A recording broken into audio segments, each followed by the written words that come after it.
नमस्कार, hello doctor में आपका स्वागत है। मैं हूं आपके साथ शैली शर्मा। इस कार्यक्रम के माध्यम से हम आपकी सेहत से जुड़े सवालों के जवाब हमारे एक्सपर्ट से दिलवाते हैं। Doctor Monish Grover Rajasthan university of health sciences medical college Jaipur में सीनियर प्रोफेसर, प्रिंसिपल और कंट्रोलर के पद पर कार्यरत है।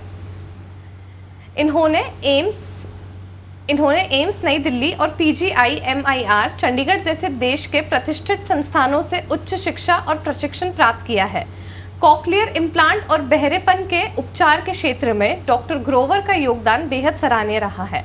इन्होंने 1400 से अधिक कॉक्लियर इम्प्लांट सफलतापूर्वक किए हैं और भारत सहित विदेशों के कई चिकित्सा केंद्रों का मार्गदर्शन भी किया है। शोध और चिकित्सा साहित्य में भी इनका महत्वपूर्ण योगदान रहा है। साथ ही कई प्रतिष्ठित पुस्तकों का संपादन भी कर चुके हैं। उत्कृष्ट कार्यों के लिए इन्हें वर्ष 2019 में राजस्थान सरकार द्वारा राज्य स्तरीय सम्मान से भी सम्मानित किया जा चुका है।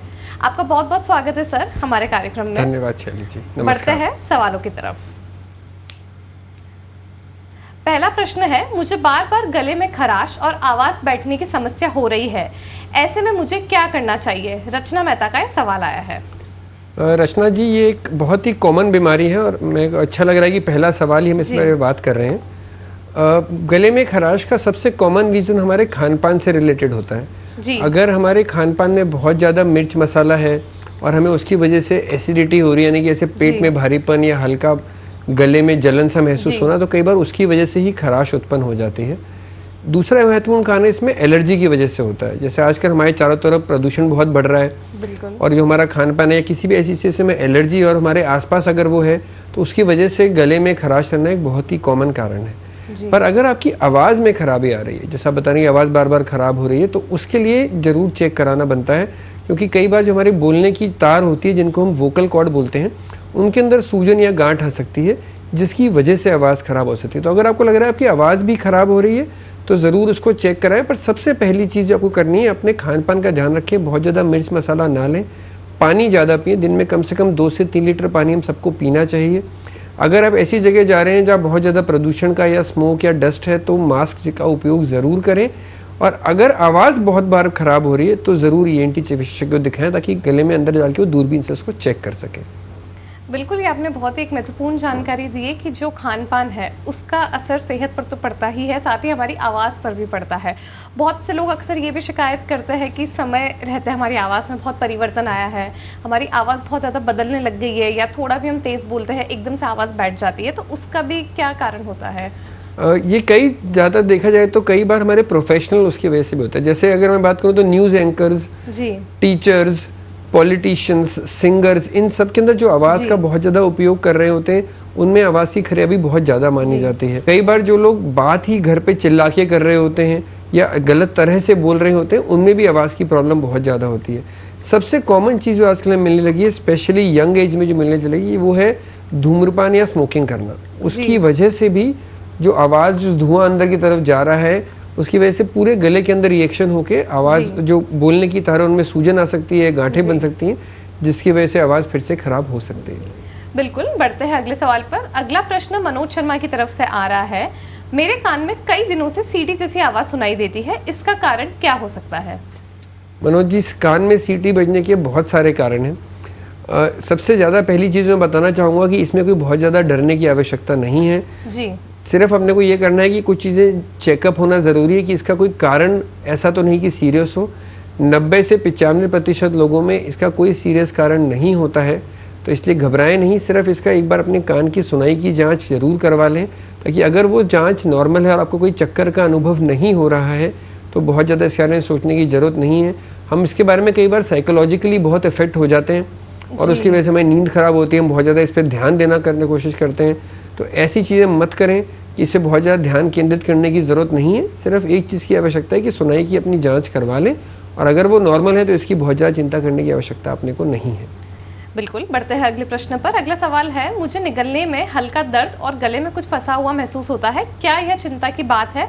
पूजा सक्सेना का सवाल आया है। पूजा जी, ज़्यादातर इसकी कोई परेशानी की बात नहीं है, पर अगर ये लगातार बना हुआ है तो ज़रूर इसको चेक कराएं। जिन लोगों में किसी भी तरह का तंबाकू का सेवन रहता है, उनके अंदर हम इसके लिए ज़्यादा चिंतित रहते हैं, क्योंकि उस ऐसे नज़रिए में अंदर कुछ गांठ वगैरह हो सकती है। वरना ज़्यादातर हमें गले में अगर हल्का दर्द बना रहता है या कुछ होता है तो उसमें अगेन जैसे हम पहले बात कर रहे हैं खान पान की वजह से ही रहता है ये। तो पानी ज़्यादा पिएं। फीमेल्स के अंदर हमें ये मिलता है कि इसमें थायराइड जरूर चेक करा लीजिए अपना। कई बार थायराइड की प्रॉब्लम की वजह से, थायराइड के हार्मोन कम बनने की वजह से गले में ऐसा परेशानी का भी अनुभव हो सकता है।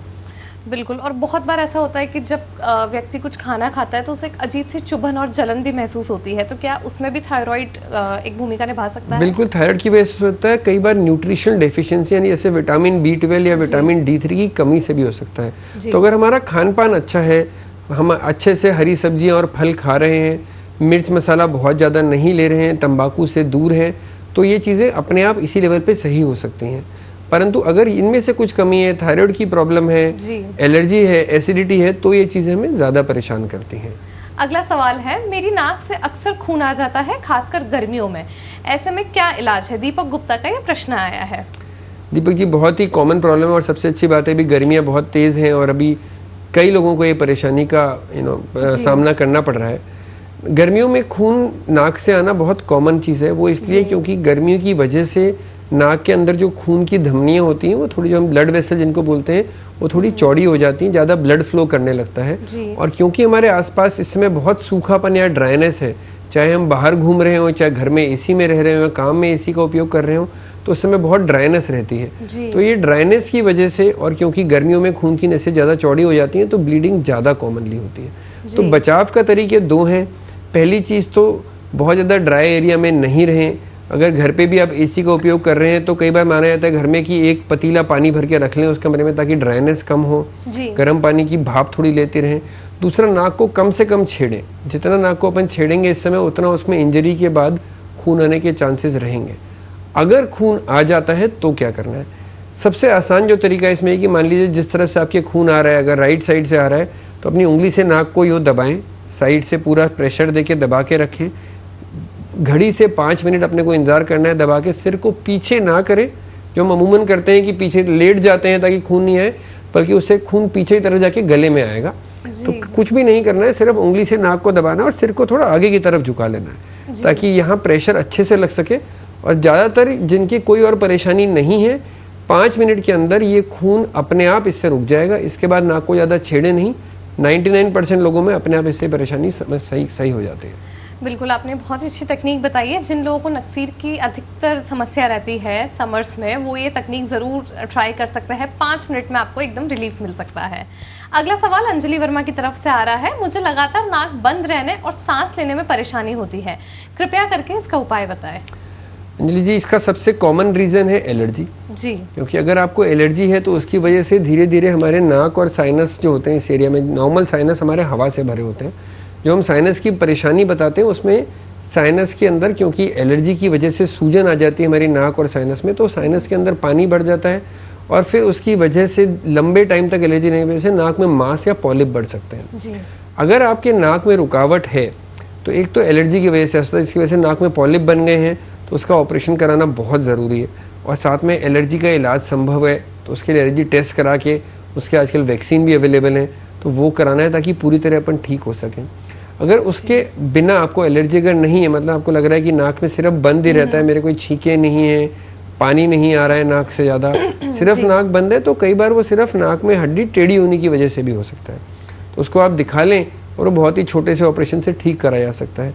इंपॉर्टेंट चीज़ यही है कि अगर एलर्जी है तो उसको हमें ढंग से चेक करवाना है, क्योंकि हम बार बार वरना ऑपरेशन ही कराते रहेंगे और फ़ायदा नहीं होगा। कई बार हम बात करते हैं कि नाक का ऑपरेशन हुआ और 2 साल बाद फिर से वो प्रॉब्लम आनी चालू हो गई, तो प्रॉब्लम सिर्फ इसलिए हो रही है क्योंकि एलर्जी हमारी ख़त्म नहीं हुई, हमने ऑपरेशन से सिर्फ वो पॉलिप या नाक के अंदर जो मांस बढ़ रहे थे उनको ठीक करा लिया। अगर मैं सरल भाषा में समझाऊँ तो जैसे हम हार्ट अटैक के लिए अगर या हार्ट की बीमारी के लिए बाईपास का ऑपरेशन करा लें और फिर सोचें कि बीपी की दवाई हम बंद कर देंगे और बिल्कुल ठीक रहेंगे, तो ऐसा नहीं होगा। हमें बीपी की दवाई फिर भी लेनी पड़ेगी ताकि बार बार हार्ट की प्रॉब्लम नहीं हो। इसी तरह अगर हमने एलर्जी ज़्यादा बढ़ा ली और सही समय पे इलाज नहीं लिया, साइनस की प्रॉब्लम हो गई और पॉलिप हो गया और ऑपरेशन करवा भी लिया और फिर सोचा कि एलर्जी की दवाई बंद कर देंगे और तब ठीक रहेगा, तो ऐसा नहीं होगा। तो प्रॉपर ट्रीटमेंट ले, पूरा ट्रीटमेंट ले तो ये परेशानी पूरी तरह से हल हो सकती है।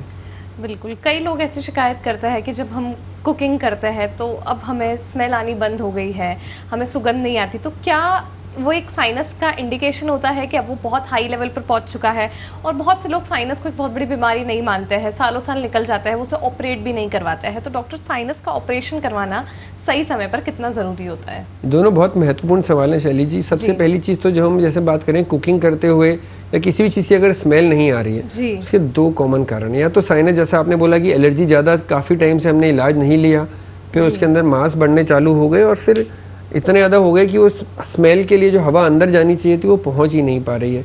तो बहुत ज़रूरी है कि उसको ठीक कराया जाए।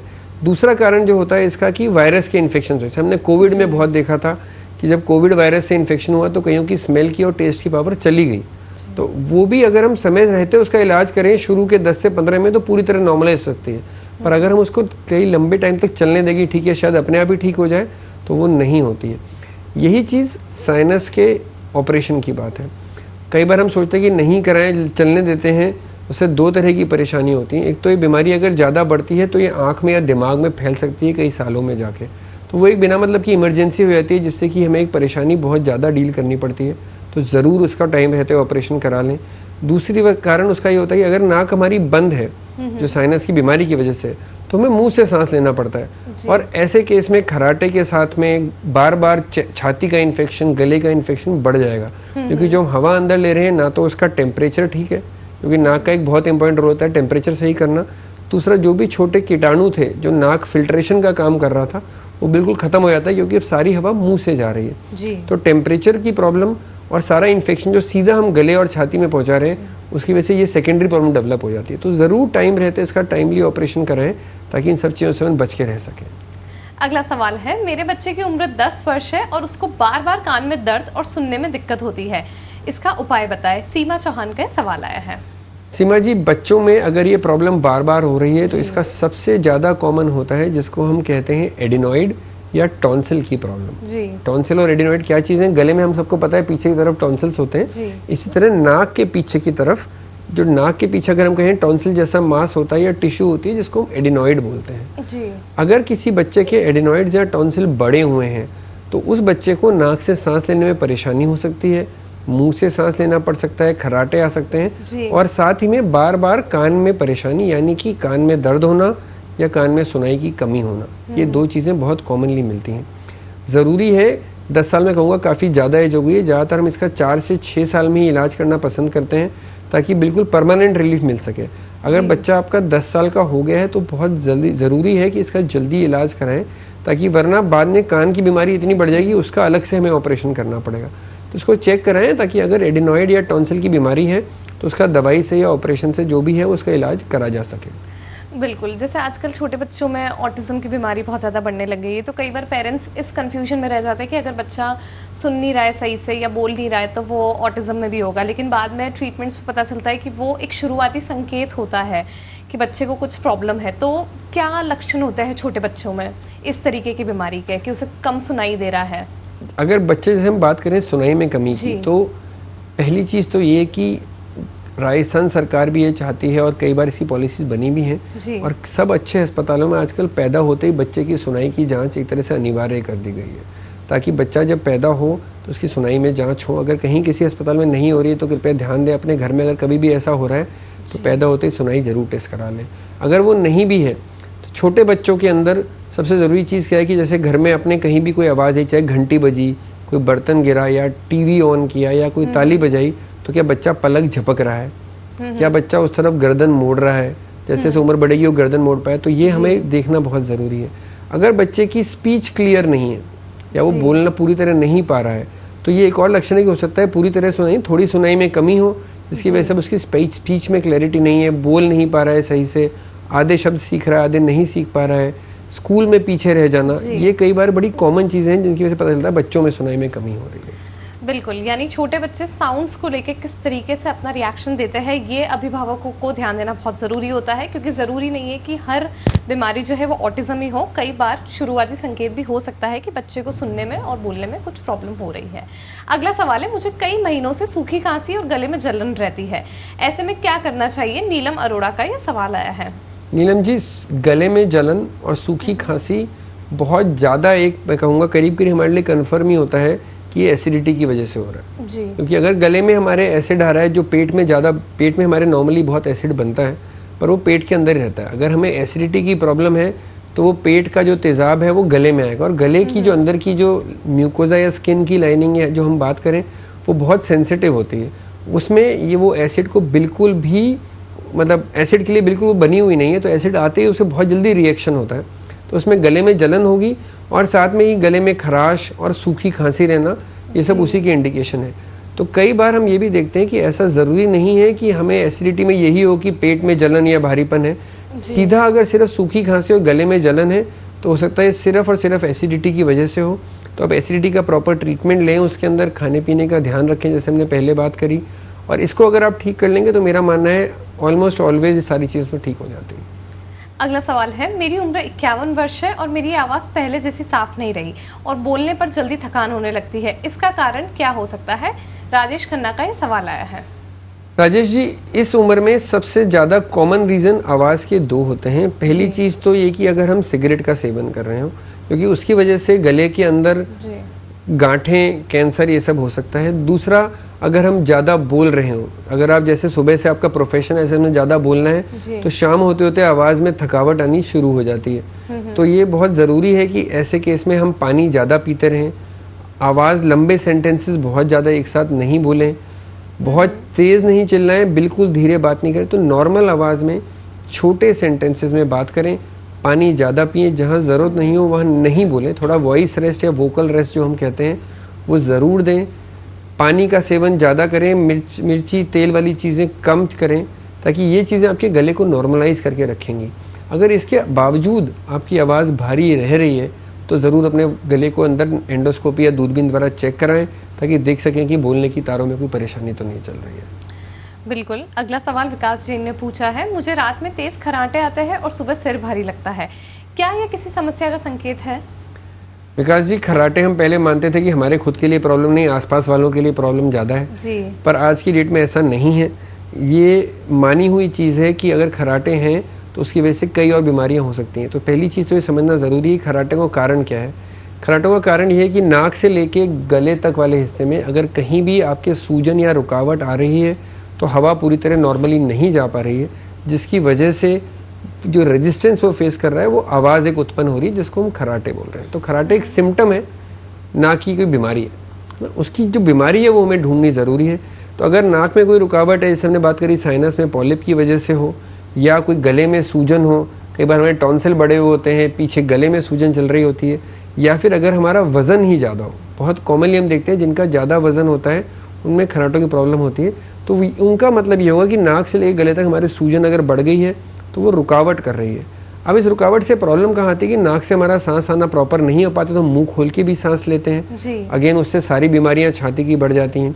दूसरा, क्योंकि हम हर बार एक बहुत रेजिस्टेंस के अगेंस्ट ब्रीद कर रहे हैं, तो हमारे हार्ट और लंग्स पे बहुत ज़्यादा दबाव पड़ रहा है, तो ब्लड प्रेशर बहुत बढ़ जाता है। हमें दिन में नींद ज़्यादा आती है, क्योंकि हमारी रात की नींद कंफर्टेबल नहीं है, हमारी ऑक्सीजन सप्लाई जो होनी चाहिए रात को सोते समय प्रॉपर नहीं हो पा रही है, तो हमारे को सुबह के टाइम पे नींद आएगी, कंसंट्रेशन पूरा नहीं हो पाएगा, पर मेमोरी लॉस और एंग्जाइटी, ब्लड प्रेशर, डायबिटीज़, ये सारी चीज़ें इसके अंदर हैं। तो बहुत ज़रूरी है कि चेक कराएं कि किस लेवल पे ब्लॉकेज है। अगर आपका वेट ज़्यादा है तो वेट को कंट्रोल करें, थायराइड को अपना ज़रूर चेक कराएं, और आजकल हम सोते समय एक टेस्ट कराते हैं जिसको हम पॉलीसोमनोग्राफी या स्लीप टेस्ट बोलते हैं, स्लीप स्टडी के नाम से किया जाता है। तो वो चेक करा के देखें कितना आपके ब्लॉकेज है, कितना ज़रूरी है कि सिर्फ आपके साथ वाले की नहीं, आपकी लाइफ में भी कितना उसका असर पड़ रहा है। तो इम्पॉर्टेंट है खर्राटों को सिर्फ एक नॉर्मल सी चीज़ ना समझे कि हमारे तो घर में सभी खर्राटे ले रहे हैं तो हम भी ले रहे हैं। इसका जल्द ट्रीटमेंट कराएं, ताकि जो हम कई बार आजकल देखते हैं कि यंग एज पे ब्लड प्रेशर बढ़ रहे हैं, हार्ट अटैक बढ़ रहे हैं, उसका एक मेजर कारण खर्राटों की वजह से होता है।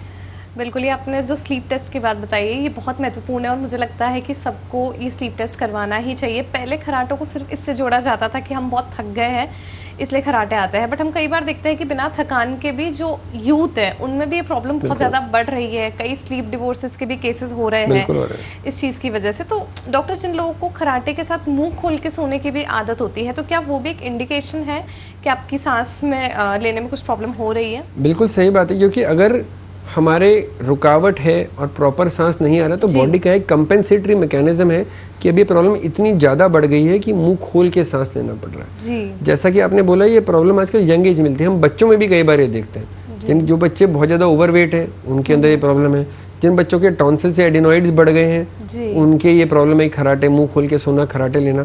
तो मुंह खोल के सोना एक बहुत ज़्यादा बड़ी प्रॉब्लम है, क्योंकि उसकी वजह से हमारा पूरा जो बॉडी का मैकेनिज्म है, जो हम हवा ले रहे हैं, वो पूरे बॉडी को इफेक्ट कर रही है। तो ये इंपॉर्टेंट चीज़ है कि अगर हम मुंह खोल के सांस लेना पड़ रहा है खराटों के साथ में, मतलब वो प्रॉब्लम बहुत ज़्यादा बढ़ गई है और इसका प्रॉपर ट्रीटमेंट अब कराना है हमें। डॉक्टर, कई छोटे बच्चों को बार बार टॉन्सिल्स होते रहते हैं और वो इस चीज़ पे नज़रअंदाज कर जाते हैं कि शायद सरद गर्म की वजह से ही हो रहा है। तो क्या मुख्य कारण होते हैं जो टॉन्सिल्स बार बार रिपीट होता है किसी भी बच्चे में? टॉन्सिल्स का रिपीट होने का दो तरह से हम देख सकते हैं। पहली चीज़ तो कि टॉन्सिल्स में इन्फेक्शन के बाद में गले में बार बार दर्द होना, जी, ये तो इसके दो मेजर कारण हो जाते हैं। पहली चीज़ तो कि हमारी इम्यूनिटी कम चल रही है, तो जो भी बैक्टीरिया आया, जरा सा भी ये वायरस का आया, उसके इन्फेक्शन हुआ और बार बार गले के अंदर टॉन्सिल्स में इन्फेक्शन होना चालू हुआ।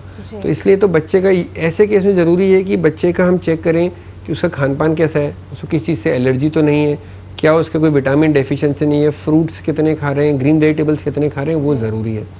कुछ बच्चों के अंदर हम इसमें देखते हैं कि टॉन्सिल्स का साइज़ ही बहुत बढ़ गया है, मतलब अगर हम देखें तो उसकी वजह से गले में रुकावट ही आ रही है। तो ऐसे केस में हमें ऑपरेशन की ज़रूरत हो जाती है। अगर टॉन्सिल्स में बार बार इन्फेक्शन की वजह से या एलर्जी की वजह से या कई बार डेवलपमेंटली अगर टॉन्सिल्स बहुत ज़्यादा बड़े हुए हैं, सांस में रुकावट कर रहे हैं, तो हमें ऑपरेशन करना है। अगर सिर्फ इन्फेक्शन है तो एंटीबायोटिक से हम कंट्रोल कर सकते हैं, दर्द ठीक हो जाएगा। पर सबसे ज़रूरी चीज़ में रहेगी कि हम ये देखें कि बॉडी की इम्यूनिटी कम क्यों जा रही है, उसको ठीक करें। उसका ऑपरेशन आजकल हम बहुत कम करते हैं, सिर्फ दर्द के लिए ऑपरेशन करना पड़ रहा है। तो बॉडी की इम्यूनिटी, खान पान, इन चीज़ों पर ध्यान देना बहुत ज़रूरी रहता है ऐसे में। बिल्कुल, यानी पेरेंट्स को इस बात पर ध्यान देना चाहिए कि आपका बच्चा जो है वो किस तरीके की डाइट ले रहा है। अगर आपका बच्चा पौष्टिक खाना खाएगा तो बीमारियों से दूर रहेगा। अगला सवाल आदित्य सक्सेना ने पूछा है, मेरी नाक की हड्डी टेढ़ी है और एक तरफ से सांस कम आती है, क्या इसका इलाज संभव है? आदित्य जी, बिल्कुल इलाज संभव है। दो तीन चीज़ें बारे में आपको पता होनी चाहिए। बस सिर्फ ये कि पहली चीज़, हम में से 70% लोगों की नाक की हड्डी टेढ़ी होती है, बिल्कुल सीध में नहीं होती है। ठीक है, तो अगर ये आपने कहीं चेक करवाया, जिन्होंने आपको बताया हो कि नाक की हड्डी टेढ़ी है और इसी वजह से सांस में कमी है, तो इसका बहुत ही साधारण सा ऑपरेशन होता है, जिसमें कि आजकल हम भर्ती भी नहीं रहते। ज़्यादातर हम सुबह ऑपरेशन करके दोपहर या शाम तक घर भी आपको भेज सकते हैं। तो बहुत बड़ा ऑपरेशन नहीं है। और अगर नाक की हड्डी टेढ़ी होनी ही अगर चेक करा ली कि सिर्फ एक वही कारण है, तो इसका सबसे सिंपल तरीका, इसका ऑपरेशन कराएं, इससे बहुत अच्छा रिलीफ मिलता है, तो करवा लीजिए फिर इसका ऑपरेशन। जी।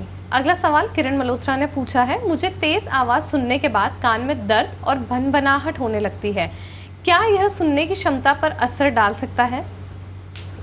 जी बिल्कुल ये हो सकता है, क्योंकि अगर हम बहुत ज़्यादा शोर में रह रहे हैं तो धीरे धीरे हमारी सुनाई की क्षमता कम जा रही है। हमें ये भी समझना ज़रूरी है कि भारत में ओवरऑल शोर बहुत ज़्यादा है, और भारत में कहूँगा जयपुर में तो बहुत ही ज़्यादा है। अगर हम लेटेस्ट डेटा भी देखते हैं तो WHO के डेटा और सारे जो रोड सेफ्टी डेटा है, जयपुर का जो शोर है वो दिल्ली से भी ज़्यादा है जी। तो हम जो सोच के बैठे कि हम अगर शोर से ज़्यादा इफेक्ट नहीं हुए तो बहुत ज़्यादा हो रहे हैं जी। और पूरे भारत में जयपुर का नंबर तीसरे या चौथे नंबर का शहर ही है जहाँ इतना ज़्यादा शोर है जी। तो हमारे, अगर हम जयपुर में अगर आप रह रहे हैं तो ये मान के चलिए कि शोर से हमें काफ़ी परेशानियाँ हो सकती हैं। जो आपको परेशानी कई बार की कई ज़ोर की आवाज़ आती है और एकदम से कान के अंदर सूनापन या आवाज़ आनी चालू हो रही है, तो इसका मतलब ये है कि आपकी कान की सुनाई की नस में हो सकता है प्रॉब्लम आ भी रही हो। तो ज़रूर इसको चेक कराएं, बहुत ज़्यादा शोर में नहीं रहें। अगर कहीं बहुत ज़्यादा शोर में है तो कुछ ईयर प्लग्स वगैरह लगा के रखें, क्योंकि वरना लॉन्ग रन में हम स्पेशली आजकल देख रहे हैं यंग एज में, क्योंकि बहुत ज़्यादा ईयरफोन्स, ब्लूटूथ के जो स्पीकर्स हैं वो लगा के कान में घूमने, ब्लूटूथ का यूज़ बहुत ज़्यादा हो रहा है। और ऐसे में कई बार बच्चों या युवाओं को पता नहीं चलता है कितने वो शोर में, कितनी तेज़ आवाज़ उनके कान से दिमाग तक पहुँच रही है। तो बहुत कॉमनली हमें आजकल यंग एज पे सुनाई में कमी मिलने लग रही है, और अगर हम इसको सही समय पे रोकते नहीं हैं तो फिर हमें सुनाई की मशीन या हियरिंग एड ही लगाने पड़ते हैं। तो इम्पॉर्टेंट है जो आपने पूछा है कि बहुत शोर जो है हमारे लिए अच्छा नहीं है, ना सिर्फ सुनाई के लिए, बल्कि ये माना जा चुका है कि इसकी वजह से ब्लड प्रेशर और स्ट्रेस के लेवल काफ़ी बढ़ सकते हैं। तो ध्यान रखिए, अपने आप को शोर से बचा के रखना ही सबसे अच्छा उपाय है इसमें। बिल्कुल डॉक्टर, कई लोगों को बहुत ज़्यादा OCD होती है, कान में थोड़ा सा भी वैक्स जब इकट्ठा होता है वो तुरंत क्लीन करने लग जाता है। बहुत से लोग रोज़ ईयरबड से वैक्स क्लीन करते हैं। तो एक अच्छा जो एयर हाइजीन होता है वो कितने समय में आपको क्लीनिंग करनी चाहिए, और क्या वैक्स बहुत ज़्यादा हानिकारक होता है कानों के लिए, या थोड़ा वैक्स होना चाहिए? आई थिंक अगर मैं बात करूं तो आज के सेशन का सबसे महत्वपूर्ण सवाल जो था वो यही है जी। कान के अंदर जो वैक्स है, जिसको हम कई बार बोल देते हैं कान के अंदर जो मैल है, वो हमारी बॉडी का एक प्रोटेक्टिव मैकेनिज्म है। मतलब कि ये मैल हमें ज़्यादातर जो छोटे मोटे जो इन्फेक्शन हैं कान को उससे बचा के रखता है। हमारी कान की जो स्किन है और जो कान का पर्दा है वो बहुत ही पतले होते हैं। इनके ऊपर जो वैक्स की एक पतली सी लेयर जो होती है वो हमें इस इन्फेक्शन से, किसी भी तरह के इन्फेक्शन से बचा के रखती है। अब इसमें महत्वपूर्ण चीज़ है, अगर हम बार बार ईयरबड, स्पेशली अगर यंग एज से ही चालू कर देते हैं कि कोई ईयरबड्स या किसी चीज़ से कान को साफ़ कर रहे हैं या खुजली कर रहे हैं, तो हम उस कान की चमड़ी को और उस वैक्स की लेयर को ख़राब कर देते हैं, जिससे कि हमारा कान इन्फेक्शंस के लिए बहुत ज़्यादा सेंसिटिव हो जाता है। कुछ भी ज़रा सा वायरस आया या पानी भी गया तो हमारे इन्फेक्शन बहुत ज़्यादा बढ़ जाते हैं। कई बार हम जब ईयरबड से कान को साफ़ करते हैं तो वो मैल या वैक्स अंदर की तरफ चला जाता है, जिससे पर्दा ख़राब हो सकता है, बल्कि सुनाई में और कमी भी आ सकती है। तो पहली चीज़, अपने घर से ईयरबड्स को फेंक दीजिए। हमारे में से किसी को भी ईयरबड्स का काम में उपयोग नहीं लेना चाहिए, क्योंकि इससे नुकसान ज़्यादा होता है और फ़ायदा कम होता है। दूसरी चीज़ ये कि कान को किसी चीज़ से खुद ना छेड़ें। जैसा शैली जी ने कहा कि थोड़ा जो वैक्स है वो हम सबके लिए बहुत इंपॉर्टेंट है। उसको अगर हम डिस्टर्ब कर रहे हैं तो अपने आप को इस एक चीज़ के लिए प्रीडिस्पोज कर रहे हैं कि बार बार अब कान की परेशानी हमें झेलनी पड़ेगी। अगर किसी कारणवश कान के अंदर वैक्स ज़्यादा बन भी रहा है तो अपने एक डॉक्टर को दिखाएं, ताकि इसको अंडर विजन माइक्रोस्कोप या किसी आधुनिक तकनीक के नीचे निकाल के उसको, ताकि एक बार हम क्लियर कर देते हैं, उसके बाद ये ज़्यादातर बार बार परेशानी नहीं होती है, अनलेस हम खुद ही उसको छेड़ छेड़ के ख़राब नहीं कर लें। तो सबसे पहली चीज़, वैक्स हम लोगों के लिए अच्छी चीज़ है, थोड़ा सा वैक्स सबके होना चाहिए। और ईयरबड्स का उपयोग है, किसी भी चीज़ से कान को छेड़खानी नहीं करें, ये चीज़ हानिकारक ज़्यादा है। एक बार के लिए हो सकता है हमें लगे कि उससे हमें आराम मिल रहा है, बट लॉन्ग रन में सबसे परेशानी वाली चीज़ बन जाती है। बिल्कुल, ये जानकारी बहुत ज़रूरी थी, क्योंकि बहुत सारे लोगों को एक हमेशा गलतफहमी रहती है कि जितना जल्दी हम वैक्स को साफ़ करेंगे उतना ज़्यादा हमारे कान साफ़ रहेंगे, लेकिन ऐसा करके आप अपने कानों को ही नुकसान पहुंचा रहे हैं। अगला सवाल शिखा अग्रवाल की तरफ से आ रहा है, मेरे गले में बार बार इन्फेक्शन हो जाता है और टॉन्सिल सूज जाता है, क्या इसका स्थायी इलाज है? शिखा जी, स्थायी इलाज है।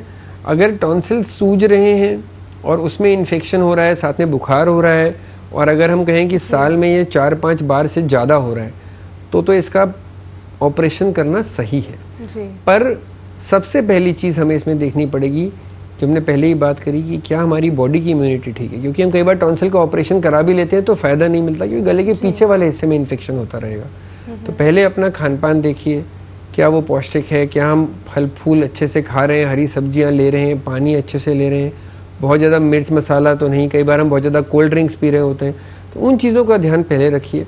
अगर उन चीज़ों से आपको दिक्कत नहीं है, हमारी बॉडी की इम्यूनिटी ठीक है, थायराइड हमें दिक्कत नहीं कर रहा है, शुगर की प्रॉब्लम नहीं है, तो उसके बावजूद अगर बार बार टॉन्सिल में ही इन्फेक्शन हो रहा है तो ही इसका ऑपरेशन कराएं। तो सही इलाज है, बस सही तरीके से ज़रूरी कराना ज़रूरी है। जी डॉक्टर, अधिकांश लोगों की आदत होती है कि जिस हाथ से वे वर्क करते हैं, अगर फ़ोन आता है तो उसी कान पर फ़ोन को रखा जाता है, एक बहुत ही यूज टू साइन है। लेकिन उसके बाद वो ये भी शिकायत करते हैं कि हम जब फ़ोन को दूसरे कान पर रखते हैं तो हमको उतना अच्छे से सुनाई नहीं देता है जितना हमको वर्किंग ईयर पर देता है। तो क्या ये एक साइकोलॉजिकल प्रॉब्लम होती है, या ये वास्तव में कोई बीमारी का संकेत भी हो सकता है? दो चीज़ें इसके अंदर, साइकोलॉजी तो कई बार हो जाती है क्योंकि हमें आदत उस कान की हो गई है, पर समझना ये ज़रूरी है कि अगर हम एक ही कान का उपयोग बार बार करते रहते हैं, स्पेशली अगर आपका जॉब प्रोफाइल ऐसा है कि लंबे टाइम तक आपको फ़ोन पे बात करनी है, तो एक कान को कभी परमानेंटली यूज़ नहीं करते रहें, बार बार इस कान को चेंज करते रहें। उससे दो परेशानियां हैं, एक तो साइकोलॉजिकली आप डिपेंडेंट हो रहे हैं, दूसरा अगर हम लगातार एक ही कान को आवाज़ ज़्यादा दे रहे हैं और कान को फ़ोन लगा के बात करें तो अंदर का टेम्परेचर बढ़ता है, और बहुत ज़्यादा जो आवाज़ आ रही है लगातार एक ही कान में, एक्सेसिव मोबाइल यूज़ और जो टेम्परेचर बढ़ रहा है उसकी वजह से भी कान में खराबी आ सकती है। तो इस चीज़ से जितना हो सके बच के रहें, वरना ये बाद में लॉन्ग रन में प्रॉब्लम कर सकता है। जी बिल्कुल, कई पाठक ये भी जानना चाहते हैं कि क्या लगातार ईयरफोन के इस्तेमाल करने से सिर्फ सुनने की क्षमता ही नहीं बल्कि tinnitus, I hope I am right, tinnitus यानी कान में आवाज़ बचने की बीमारी भी बढ़ सकती है? बिल्कुल बढ़ सकती है।